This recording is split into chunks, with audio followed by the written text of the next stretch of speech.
Salam jumpa para Romo pada rekoleksi Unio bulan Maret 2023 ini yang mengangkat topik Sumangga Anjumenengaken Kraton Dalem, refleksi historis atas Gereja Katolik Indonesia. Saya diminta oleh tim updating untuk berbagi kisah misi Jawa. Kisah misi Jawa awal pada khususnya. Pada periode berikutnya nanti akan disampaikan oleh Romo Yunarvian yang mengangkat tokoh Romo Sanjoyo. Dan kemudian untuk refleksi historis atau refleksi karya pastoral Gereja Katolik Indonesia, Paruh kedua abad ke-20 dan 21 itu kita bisa melihat tulisan atau membaca tulisan Bapak Kardinal dengan judul Umat Katolik dipanggil membangun NKRI yang kita masing-masing juga sudah menerima kan. Nah, ini menjadi bahan-bahan bagi rekoleksi kita pada bulan Maret ini. Semoga apa yang akan saya sampaikan nanti dapat menjadi pemantik refleksi kita, menjadi bahan diskusi kita. Nah, saya akan memfokuskan pada misi awal. Jadi pada tahun-tahun atau pada gerakan Romo Van Lith seperti itu. Para Romo, saya akan membagi sharing saya ini dalam beberapa bab untuk memperkecil memori rekaman dan juga supaya tidak terlalu lama dalam proses renderingnya. Seperti itu. Nah, saya akan mengawali atau mengajak kita mulai dari peristiwa ini, Revolusi Perancis yang berlangsung pada tahun 1789 sampai 1799. Ya. Kita tahu bahwa revolusi Perancis sebagai revolusi sosial yang sangat menggemparkan, yang berdampak begitu besar bagi Perancis khususnya dan meluas bagi Eropa keseluruhan. Dan bahkan bisa dikatakan tidak hanya meluas di kerajaan-kerajaan atau negara-negara Eropa, melainkan lebih jauh lagi, bahkan sampai ke tempat kita di Indonesia ini. Nah, karena apa? Karena negara-negara seperti Indonesia itu menjadi jajahan dari negara-negara atau kerajaan-kerajaan Eropa. Maka revolusi Prancis juga berdampak bagi negara-negara jajahan. Revolusi Prancis sendiri itu mengangkat slogan Liberté, Égalité, Fraternité. Kebebasan, kesetaraan, dan persaudaraan. Slogan ini, semboyan ini begitu diagungkan dan sangat-sangat mempengaruhi, gitu ya, sangat-sangat mempengaruhi. Nah, kita tahu bahwa Indonesia ini sebelumnya sejak tahun 1602 ketika VOC masuk dan menguasai Indonesia, diberi kebebasan yang amat sangat luas oleh Ratu Belanda untuk mengelola perdagangan rempah-rempah di negara-negara jajahan di Indonesia ini, gitu kan? Bahkan memiliki kekuasaan yang lebih sebagai negara seperti itu ya. Nah, sejak VOC masuk itu, kekatolikan itu praktis ditutup, dihentikan, dilarang, tidak boleh berkembang. Yang boleh tumbuh dan berkembang, yang boleh melakukan karya misi hanya Protestan. Sebagaimana dianut oleh orang-orang Belanda, VOC tentunya. Nah, maka selama 300 tahun lebih Indonesia itu praktis hanya atau di Indonesia praktis hanya Protestan dan denominasinya yang bertumbuh dan berkembang, kekatolikan tutup. Gitu. Tetapi berkat adanya revolusi Perancis ini dengan slogan Liberté, Égalité, dan Fraternité, maka kebebasan beragama pun itu mendapatkan angin segar. Ratu Belanda kemudian juga terpengaruh, ya terdesak, sehingga mengizinkan gerakan kekatolikan atau misi Katolik itu masuk di wilayah jajahannya. Kebebasan beragama dibuka. Nah, sejak itulah maka di Indonesia dibuka keran kembali bagi gerakan misi Katolik. Maka pada tanggal 4 April tahun 1808, dua imam projo tiba di Batavia, yaitu Jacobus Nelson yang kelak akan diangkat menjadi prefek apostolik Batavia, dan yang kedua adalah Lambertus Prinsen yang bertugas nanti di Semarang. 2 tahun kemudian, pada tahun 1810, itu dua imam projo lagi diutus menyusul ke Indonesia, yaitu Philippus Wedding yang akan bertugas di Batavia dan Henricus Wanders yang bertugas di Surabaya.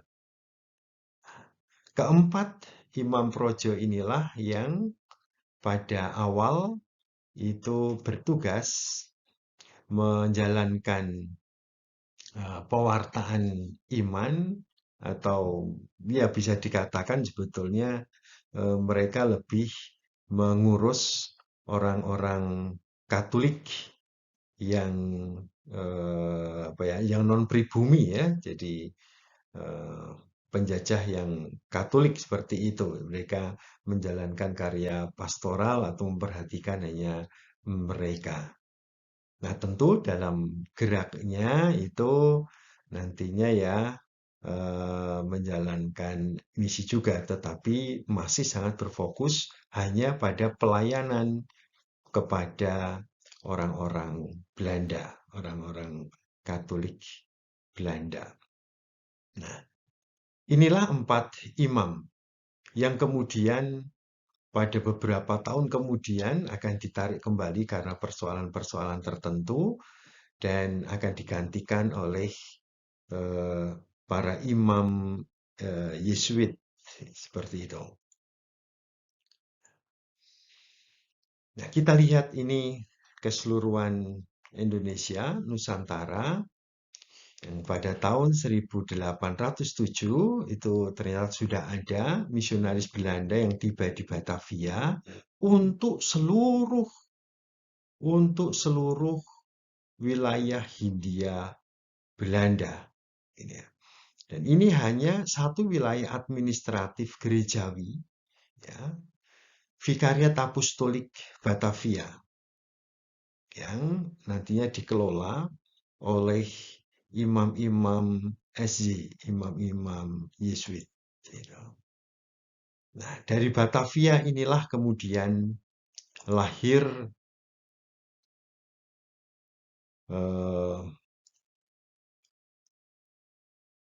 misi di Papua dan Maluku pada tahun 1902 yang nanti dipercayakan kepada para imam kongregasi Hati Kudus Yesus MSC. Kemudian pada tahun 1905 ini di Kalimantan dipercayakan nanti kepada para imam Ordo Fransiskan Kapusin. Menyusul tahun 1911 yaitu wilayah Sumatera juga dipercayakan kepada para imam Ordo Fransiskan Kapusin. Kemudian pada tahun 1913 itu wilayah Nusa Tenggara Timur dipercayakan pada para imam kongregasi Sabda Allah, Serikat Sabda Allah, SWD. Tahun 1914 itu Flores juga dipercayakan kepada para imam SWD. Pada tahun 1919 itu merambah ke utara, ke Sulawesi, yang dipercayakan kepada para imam MSC. Ya. Kemudian Jawa sendiri itu dilayani oleh Imam SY yang kemudian secara berurutan itu ada pembagian wilayah-wilayah pelayanan. Tahun 1927 ini Malang, tahun 28 Surabaya, 32 Purwokerto dan Bandung, tahun 1940 itu Semarang, dan 1948 ini Sukabumi. Ya. Kemudian pada tahun 1937 untuk Sulawesi, ya, Sulawesi khususnya Sulawesi Selatan, ini Makassar dan sekitarnya itu dipercayakan kepada para imam CICM.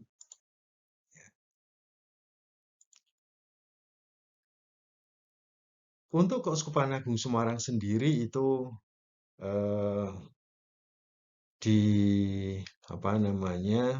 dipengaruhi atau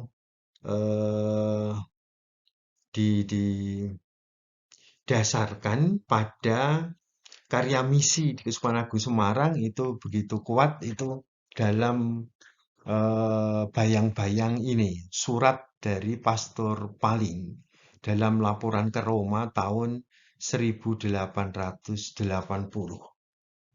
Ini didasarkan pada pelayanan pastoral selama puluhan tahun ya, 20-an tahun. Ya, seperti itu. Sekitar 20-an tahun bisa dikatakan dalam bahasa kita itu Romo Paling mengadakan riset ya, mengadakan penelitian. Nah, dari proses penelitian riset dari karya pelayanan, karya pastoralnya itulah kemudian Pastor Paling memberanikan diri, Pastor Paling membuat surat laporan ke Roma dengan 7 poin itu. Nah, dengan bayang-bayang inilah kemudian nanti Romo Vandit dan kawan-kawan tiba di wilayah Keuskupan Agung Semarang. Gitu. Nah, tentu tahap pertama mereka akan belajar bahasa Jawa. Ini menjadi tahap pertama. Misionaris harus belajar bahasa Jawa. Nah, dari situ nanti kita akan mengenal katekis handal dari Sendang Sono sana atau sekitar Sendang Sono sana, Barnabas Hari Kromo itu. Dan dari pelayanan Romo Vandit itu kemudian melahirkan gerakan-gerakan memasyarakat. Di sana ada Kolese Saverius di Muntilan yang sekarang kita kenal sebagai Sekolah Vandit itu, lalu ada IJ Kasimo Itu kan ada katekis-katekis Pak Purwo ini ya, ini foto-foto para katekis itu. Nah, dari gerakan Romo Vandit itu kemudian nanti kita akan mengenal gerakan inkulturasi di tanah Jawa ini, lukisan, patung, ya, model-model gereja, gitu itu. Nah, pada abad ke-19 masuk ke abad 20, hampir 100 tahun, itu praktis 96% lebih Katoliknya ya Katolik Eropa. Itu pun berjumlah menurut data 8.180. Dan hanya sangat sedikit itu Katolik pribumi. Tercatat ada 328 ya, Katolik pribumi dan Cina yang Katolik. Jadi kalau di prosentase sekitar 3,86%. Itu ada di 6 stasi. Semarang, Ambarawa, Magelang, Yogyakarta, Muntilan, dan Mentut. Nah, ini ya.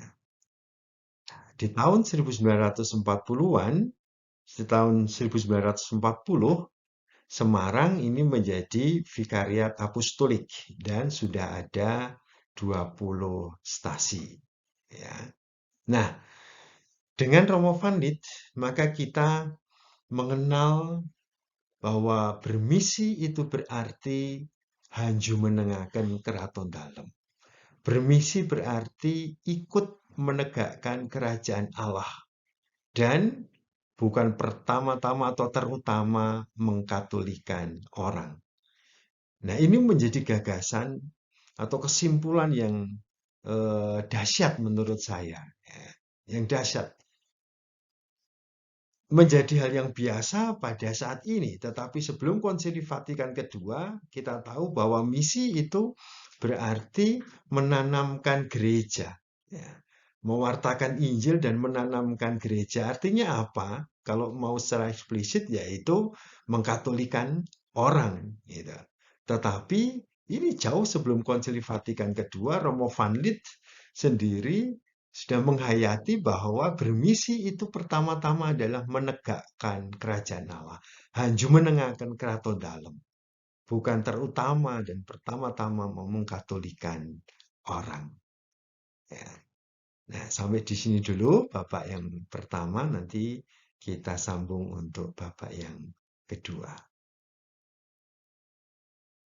Bapak kedua. Bagaimana pandangan para misionaris awal di tanah Jawa ini? Mereka setelah selama hampir 100 tahun, boleh dikatakan seperti itu, berkarya di tanah Jawa ini, melayani orang-orang Katolik Eropa yang tadi kita lihat ada sekitar 96% lebih gitu, dan Katolik pribumi dan Cina hanya sekitar 3%, ya. Nah, mereka kemudian memiliki pandangan bahwa tanah Jawa adalah tanah yang tandus bagi kekatolikan. Gitu. Pandangan misioner terhadap Jawa di abad 19 itu tiada harapan. Bayangkan, dari tahun 1808 sampai 1900, ini kan berarti hampir 100 tahun ya, hanya diperoleh atau hanya dapat 328 baptisan. 305 orang Jawa dan sedikit 23 orang adalah penduduk Cina atau orang Cina. Ya kan? Maka terhadap kenyataan ini, terhadap realitas ini, mereka menyimpulkan bahwa tanah Jawa bukan tanah yang subur bagi misi Katolik. Jawa tiada harapan. Jawa adalah tanah yang tandus bagi misi Katolik, bagi gereja Katolik. Tetapi seperti tadi sudah saya singgung, riset dari Romo Paling, pengalaman Romo Paling, inilah yang kemudian tampaknya akan membalik keadaan, gitu ya. Menjadi tonggak yang amat sangat berarti bagi misi Katolik. Setelah kurang lebih 20-an tahun berkarya, kemudian Romo Paling membuat laporan ke Roma. Ya, ada 7 poin yang disampaikan oleh Romo Paling ke pembesar misi di Roma pada tahun 1880. Saya bacakan saja. Ini ya. 1. Pihak pemerintah Belanda tidak akan merintangi karya misi asal dijalankan dengan hati-hati. Jadi pandangan tadi bahwa tanah Jawa itu menjadi tanah yang tandus bagi kekatolikan karena apa? Karena ini yang pertama, sikap pemerintah itu meskipun Ratu Belanda sudah membuka ruang kebebasan, sudah memberikan ruang kebebasan beragama, tetapi pemerintah Belanda juga tidak serta-merta kemudian membuka keran lebar-lebar, maka harus hati-hati. Gitu. Ini yang pertama. Yang kedua, tanah Jawa itu tandus bagi misi Katolik karena apa? Islam sudah cukup kuat atau sudah lebih dulu dikenal, lebih dulu tumbuh dan berkembang. Ini. Yang ketiga, orang-orang Jawa memiliki kerohaniannya sendiri, ya, yang tidak mudah untuk ditebak, yang tidak mudah untuk diselami. Gitu. Maka misi Katolik itu sulit tembus di tanah Jawa ini. Nah, itu poin pertama dari Romo Paling. Yang kedua, harus dipilih misionaris yang waspada dan sabar. Ini waspada, yang sabar, gitu ya, ulet itu, yang akan mempelajari bahasa Jawa sampai sungguh-sungguh mahir. Gitu. Kalau agak pandai mengobati orang sakit, baik sekali. Jadi misi kesehatan ya, disadari sejak awal itu sangat berarti. Ya, gerakan kesehatan, bantuan kesehatan itu sangat efektif, efisien, dan strategis sekali untuk karya misi. Yang ketiga, ia harus menetap di pedusunan, jauh dari pusat-pusat pengaruh barat. Di misionaris ini harus ada tinggal menetap di pedusunan-pedusunan, di pedalaman-pedalaman, jauh dari pusat-pusat pengaruh barat ini. Kalau mau berhasil dalam misi Katolik itu poin ketiga, dan kita sendiri bisa eh, merefleksikan hal itu. Dan ini memang benar adanya di Keuskupan, sehingga di Keuskupan Agung Semarang ini pertumbuhan umatnya itu nanti begitu pesat gitu ya, karena memang mereka tinggal di pedalaman-pedalaman atau pedusunan-pedusunan. Kita ingat sejarah paroki kita masing-masing gitu ya, yang jauh dari jalan raya, jauh dari pusat-pusat kota, pusat-pusat pemerintahan. 4. Mula-mula ia harus mencari kepercayaan para penduduk dengan bantuan medis dan ekonomis dan dengan mendirikan sekolah. Ini dengan bantuan medis, bantuan ekonomi, ya kan, sosial ekonomi dan juga pendidikan.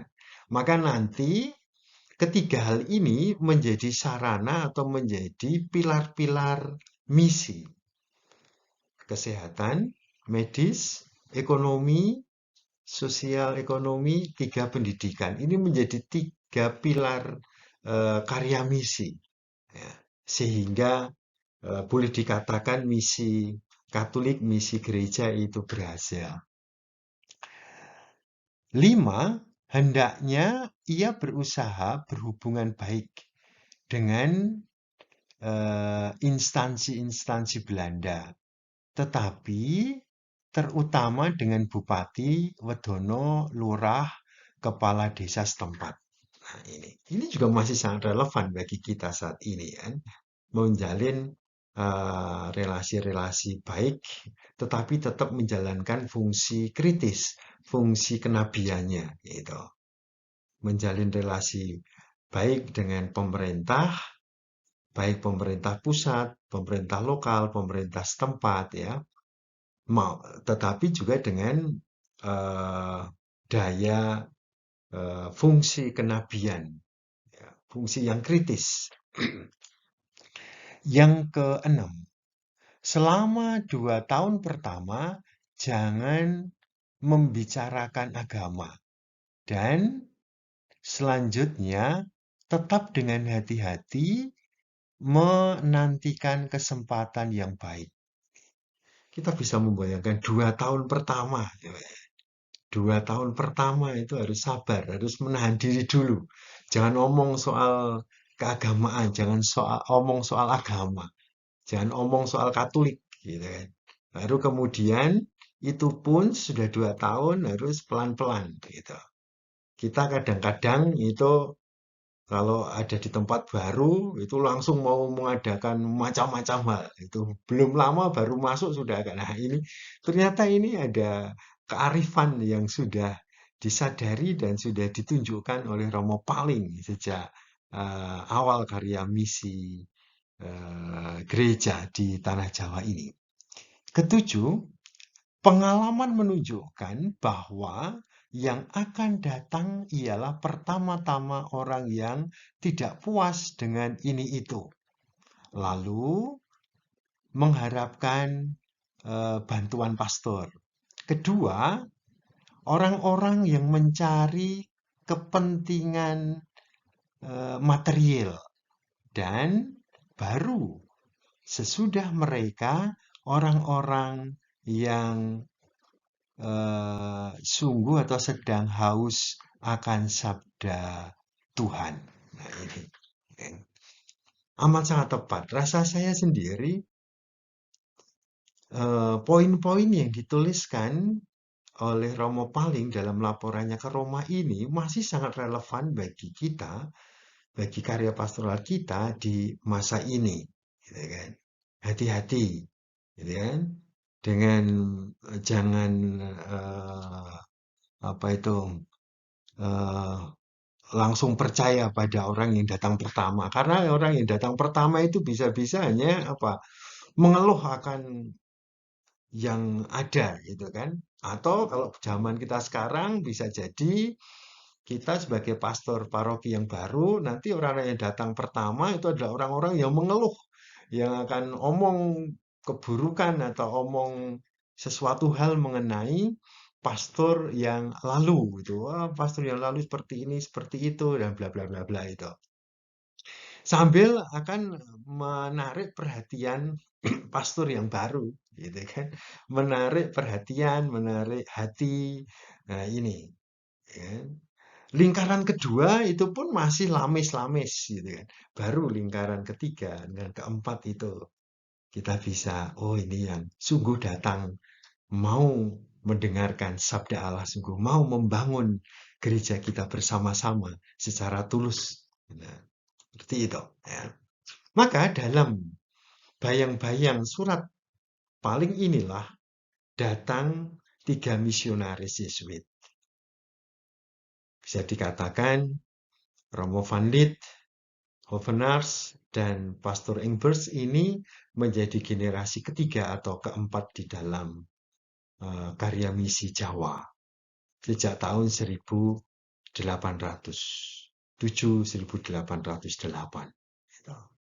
Mereka bertiga, Romo van Lith, Romo Venars, Romo Engbers, datang ke Jawa, ke Semarang, yang kemudian eh, Romo van Lith dan Romo Venars beserta Romo Engbers akan belajar bahasa Jawa, tetapi tidak lama Romo Engbers kemudian ditarik, dikirim, diutus ke NTT, ke Flores, ke Nusa Tenggara Timur.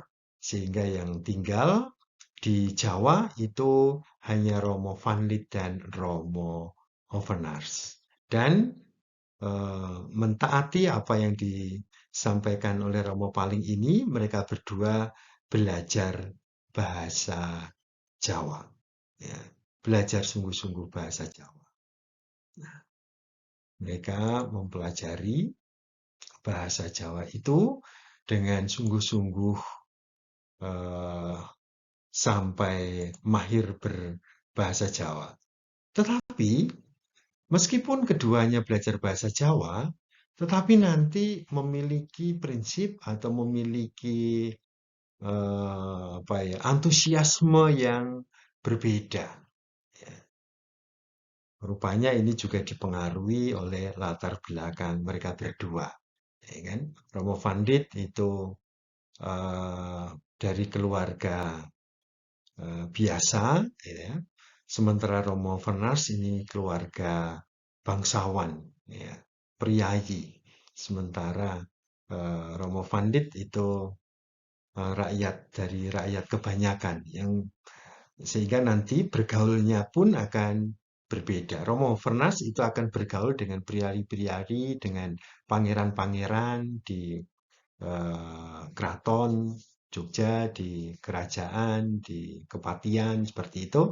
Sementara Van Lith itu dia akan lebih banyak bergaul dengan masyarakat pada umumnya, rakyat jelata pada umumnya masuk ke pelosok-pelosok desa. Maka pandangannya terkait dengan bahasa Jawa juga akan berbeda. Hovenars ketika sudah belajar bahasa Jawa, kemudian dia memiliki harapan, memiliki antusiasme. Kalau aku sudah mahir, akan aku terjemahkan ke Katolikan dan akan aku baptis banyak orang Jawa. Nah, ini Hovenars. Sementara Van Lith berbeda.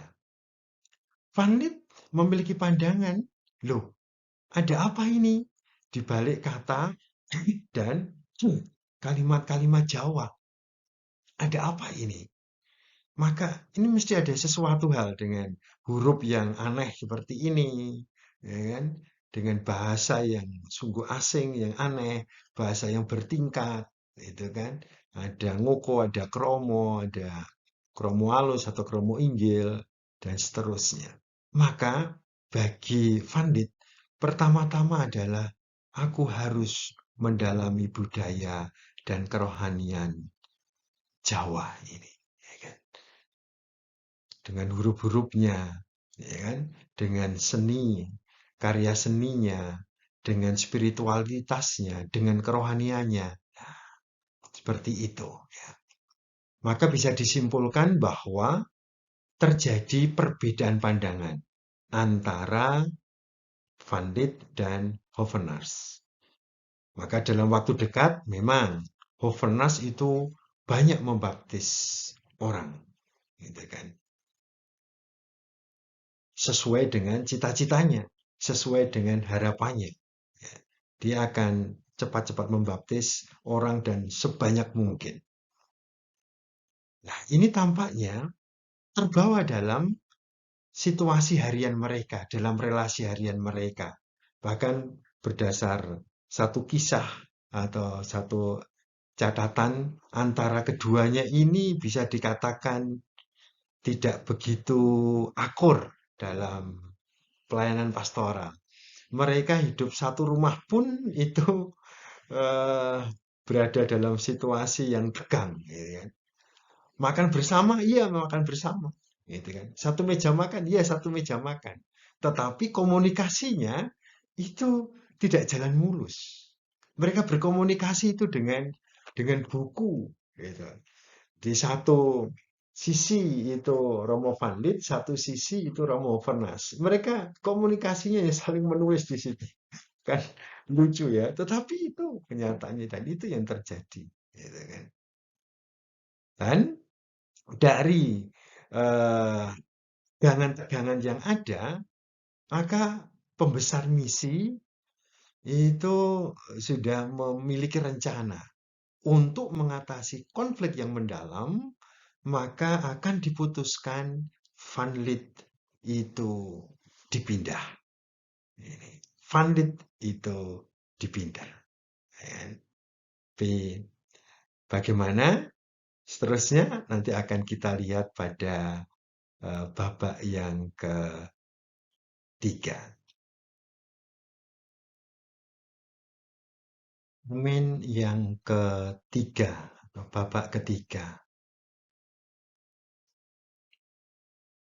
Pembesar misi sudah merencanakan membuat keputusan untuk memindahkan Romo Van Lith dan mempertahankan Romo Hovenaars. Tetapi yang tak terduga ada baptisan di Sendang Sono. Dan itu dilakukan oleh Romo Van Lith. Baptisan besar-besaran. Untuk ukuran zaman itu, ini sesuatu yang sangat dahsyat. Tercatat ada 171 lelaki dan perempuan yang dibaptis oleh Romo Van Lith di Kalibawang pada tanggal 14 Desember tahun 1904. Nah, di sini ada perbedaan antara yang tercatat di buku baptis. Nah, ini yang tercatat di buku baptis Paroki Muntilan. Itu ada 171, tapi ada juga yang mengatakan ada 170 atau 172, tetapi yang berdasar buku baptis Paroki Muntilan itu sebanyak ini 171 ini, ya. Nah, kejadian yang dahsyat, yang besar inilah yang kemudian mengubah keadaan, mengubah keputusan. Semula Romo Van Lith yang akan dipindahkan dan akan dipertahankan Romo Hovenaars oleh pembesar misi, karena peristiwa baptisan besar-besaran ini keadaan berbalik. Romo Van Lith yang dipertahankan dan Romo Hovenaars yang akhirnya dipindah. Cara Romo Van Lith dinilai lebih jitu, lebih bagus. Dan Romo Hovenaars dipindah ke Cirebon. Terkait dengan hal ini, Romo Van Lith tidak berkomentar apapun. Di situ disampaikan Romo Van Lith bungkam 1000 bahasa. Pendekatan Romo Van Lith ternyata lebih mujarab di sini. Pendekatan kultural, pendekatan budaya, dan dia masuk di dalam ranah batin penduduk setempat itu lebih baik hasilnya. Nah, maka Romo Vernas kemudian dipindah oleh pembesar misi ke Cirebon. Kita fokus pada Romo Van Lith. Tapi apa sebetulnya yang ada di balik itu? Yaitu kisah yang cukup kita kenal dengan baik, yaitu kisah mengenai Bapak Barnabas Sarikromo yang semula bernama Sariman ini. Beliau dibaptis tanggal 20 Mei tahun 1904 di Muntilan. Menurut cerita yang kita dapatkan, Pak Sariman ini sakit cecek di kakinya yang sulit sembuh, tidak sembuh-sembuh, dan sampai bertapa di Gajah Mungkur, ya, di bagian pegunungan Menoreh, dan dari sana mendapatkan bisikan, mendapatkan wisik untuk pergi, ya, dan akhirnya dia pergi sampai di Muntilan. Nah, di Muntilan inilah Pak Sariman ini kemudian berjumpa dengan Romo Van Lith. Diobati oleh Bruder Kirsten, kemudian selama beberapa saat, beberapa waktu, dia berkenalan dengan Kiai Londo, yaitu Romo Van Lith ini, yang membawanya dari jalan menuju ke pasturan, dirawat, dan disitulah dia berkenalan dengan kekatolikan, dengan iman Katolik, dan kemudian sesudah sembuh karena dirawat oleh Bruder, kemudian eh, Pak Sari Kromo atau Pak Sariman ini pulang kembali ke Kalibawang, ke tempat asalnya, ke Dusun Semagung, dan dibekali babat suci oleh katekis Bapak Andreas Marto Atmojo. Berbekal dengan babat suci dan pengalaman yang maha dahsyat bagi Sariman ini, dia mulai mengajarkan iman kekatolikan kepada penduduk setempat. Dan disitulah dengan gaya tradisional, dengan corak gaya Jawa sekali, memperkenalkan kekristenan, memperkenalkan babat suci, dan akhirnya mengantar sejumlah orang 171 itu pada iman Katolik dan memberikan diri untuk dibaptis. Maka dari sini menandakan bahwa Romo Van Lith itu terbuka pada partisipasi dan budaya, partisipasi awam. Ini ya, Romo Van Lith memiliki kerjasama yang baik, kolaborasi dengan awam, dengan katekis. Gitu. Dan ini pun masih sangat relevan bagi kita saat ini. Apalagi belum lama Paus mengeluarkan himbauan, gitu kan, kepada gereja semesta, kepada kita para imamnya untuk memperhatikan pendidikan katekis, untuk kerjasama kolaborasi bersama katekis itu. Dan ini sudah dimulai sebetulnya oleh Romo Van Lith di Keuskupan Agung Semarang pada awal-awal eh, kekatolikan Keuskupan Agung Semarang ini. Nah, dengan partisipasi itulah Sari Kromo mengajar agama sejak dia masih katekumen. Dia belum baptis tapi sudah berani mengajar eh, agama gitu. Dan akhirnya di kolam keramat yang kemudian kita kenal sebagai Sendang Sono itu baptisan terjadi. Baptisan yang berbau kejawen. Ini hal pertama. Van Lith terbuka pada partisipasi kaum awam dan terbuka pada budaya setempat. Yang kedua, dengan karya pendidikan. Karya sekolah pun itu bersifat inkulturatif. Maka Romo Van Lith mendirikan Kolese Saverius, ini, dan dia Romo Van Lith memandang bahwa sekolah pendidikan menjadi jalan untuk hanju menengahkan keraton dalem, untuk mencerdaskan penduduk pribumi, penduduk setempat. Sekolah menjadi sarana transformasi sosial. Dan dalam kolese ini pun, dalam karya pendidikan yang inkulturatif ini pun terjadi perpaduan antara gaya Eropa dan model Jawa, model nyantrik dan model asrama. Gitu kan? Ini perpaduan antara padepokan model Jawa dan disiplin Eropa. Itu semua menjadi jalan untuk menegakkan kerajaan Allah, memperjuangkan martabat luhur manusia. Dampaknya bagaimana?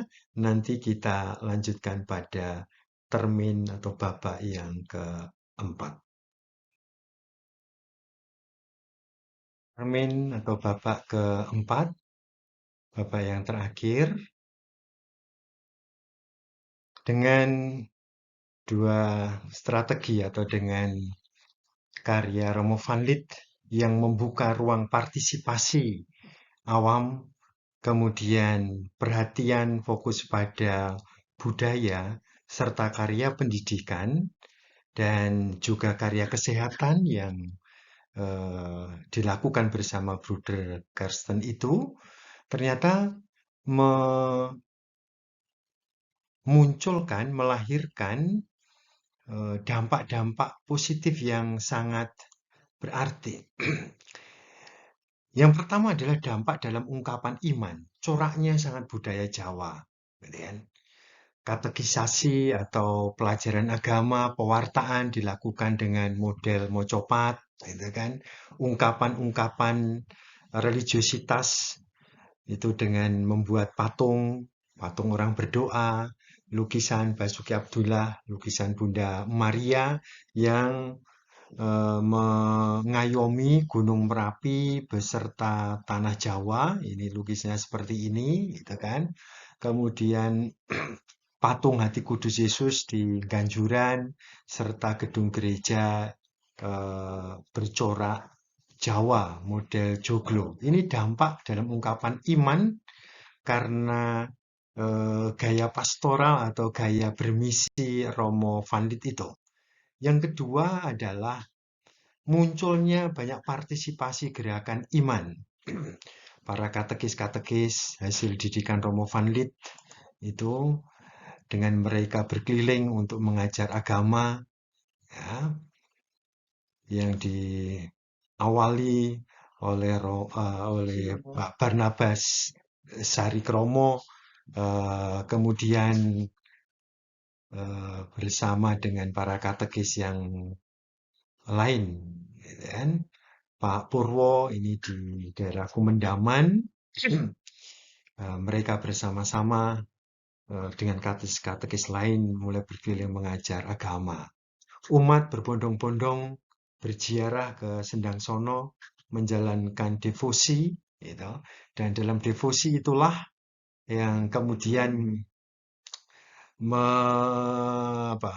semakin menyuburkan, memupuk rasa iman, memupuk keimanan itu dengan ziarah. Beberapa waktu yang lalu, menjelang akhir hidup Romo Tom Jakob, beliau juga menuliskan bagaimana devosi itu menjadi ladang untuk proses pendalaman iman. Devosi menjadi terobosan sebetulnya peluang untuk karya misi, untuk melakukan proses katekese, mistagogi melalui devosi-devosi atau gerakan-gerakan devosi itu. Jadi tidak dalam tanda petik melulu untuk mengungkapkan iman dengan cara berdoa, tetapi diselipi juga dengan proses pelajaran-pelajaran atau proses edukasi iman di dalamnya. Yang ketiga, itu ada gerakan iman memasyarakat juga tumbuh. Ini dengan Pak I.J. Kasimo dalam Volkskrad, itu.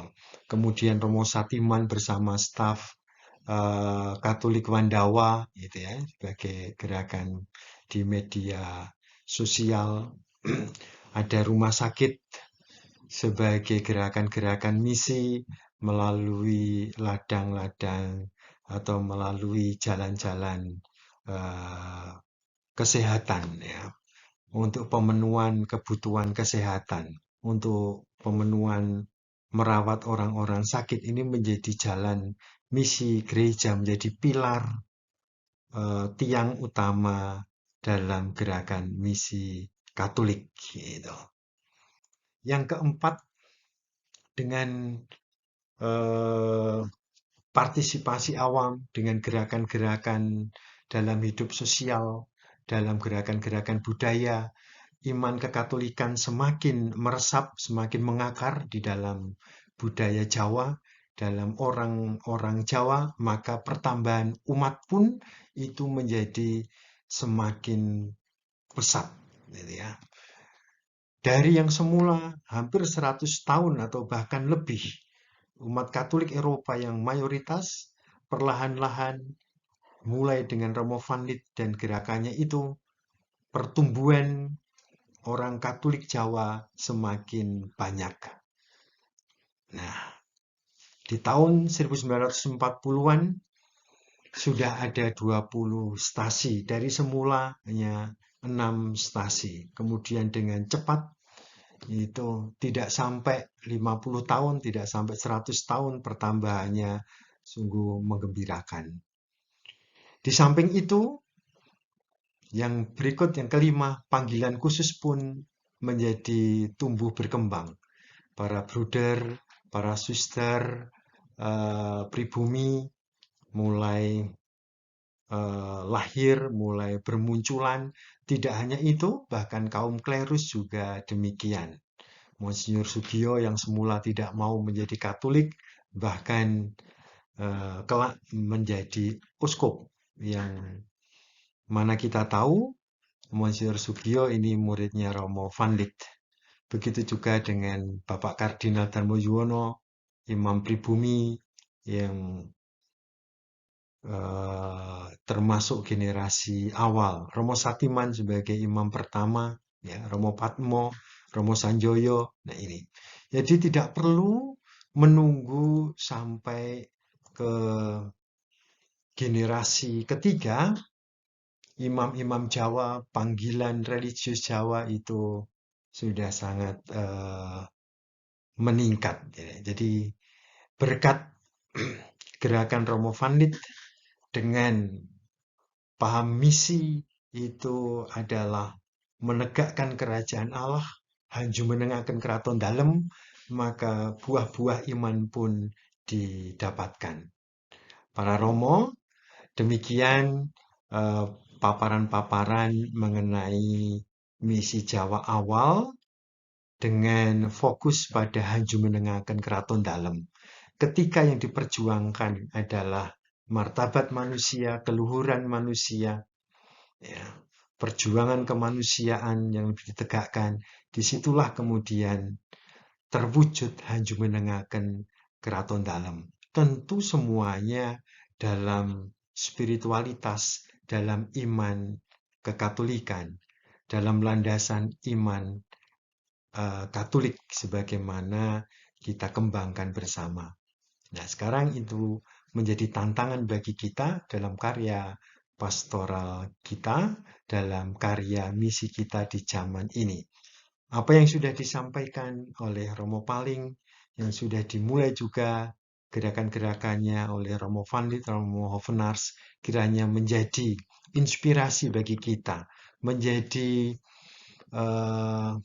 dorongan, ya, bagi kita untuk membuat terobosan-terobosan baru di zaman ini, dan apa yang sudah beliau-beliau mulai itu juga menjadi masih relevan bagi kita di zaman ini. Demikian secara ringkas paparan-paparan dari saya. Terima kasih para Romo atas kerjasamanya, atas perhatiannya. Sampai jumpa lagi. Terima kasih. Berkah dalam.